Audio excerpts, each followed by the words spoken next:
कल्याण डोंबिवलीच्या अतिरिक्त पदावर कार्यरत असणारे मंगेश चितळे यांची 6 जून रोजी महाराष्ट्र शासनाच्या नगरविकास विभागाच्या वतीने पनवेल महानगरपालिकेच्या आयुक्तपदी नियुक्ती करण्यात आली।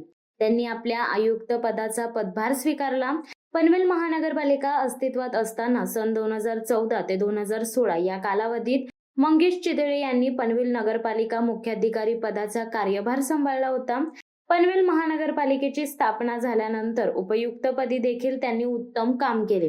त्यानंतर त्यांना आता पुन्हा एकदा पनवेल महानगरपालिका आयुक्तपदी काम करण्याची संधी मिळाली आहे। याच पार्श्वभूमीवर शिवसेना उद्धव बाळासाहेब ठाकरे गटाचे रायगड जिल्हा प्रमुख शिरीषदादा घरत यांनी बुधवार दिनांक 12 जून रोजी आयुक्त मंगेश चितळे यांची भेट घेऊन त्यांना पुष्पगुच्छ देऊन पुढील वाटचालीसाठी शुभेच्छा दिल्या। तसेच पनवेलकरांनी देखील त्यांना पुष्पगुच्छ देऊन शुभेच्छा दिल्या व त्यांचे जोरदार स्वागत केले। पनवेल खारघरमधील अनेक समस्यांबाबत शिरीषदादांनी आयुक्तांशी चर्चा केल्या। यावेळी शिवसेना महानगर समन्वयक दीपक घरत, पनवेल शहर प्रमुख प्रवीण जाधव, नवीन पनवेल शहर प्रमुख यतीन देशमुख, उपशहर प्रमुख राम जाधव, शिवसैनिक अलंकार महाजन आदी पदाधिकारी उपस्थित होते।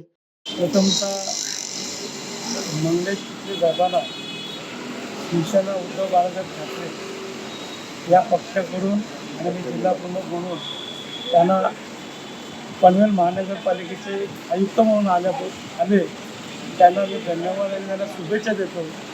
फक्त की जे साहेबांचे काही जास्त काय टाईम घेतला नाही आणि फक्त एवढं सांगितलं की इथल्या समस्या काय आहेत, ह्या समस्या कशा सोडवता येतील, तुम्ही आम्हाला मदत करा, आम्ही तुम्हाला मदत करू।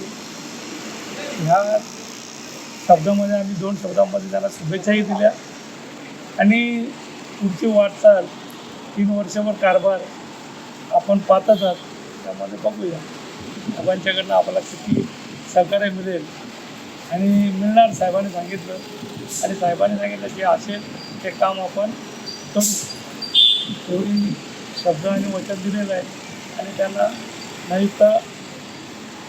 आयुक्त म्हणून पनवेल महानगरपालिकेचा त्यांनी पदभार लावून पदभार घेतलेला आहे, हे त्यांना शुभेच्छा आमच्याकडे। शिवसत्ता टाइम्ससाठी दत्ता मोकल, पनवेल। दे धडक बेधडक वृत्त देणाऱ्या आपल्या शिवसत्ता टाइम्स न्यूज चॅनलला लाल बटन दाबून सबस्क्राईब करा आणि बेल आयकॉनला क्लिक करायला विसरू नका।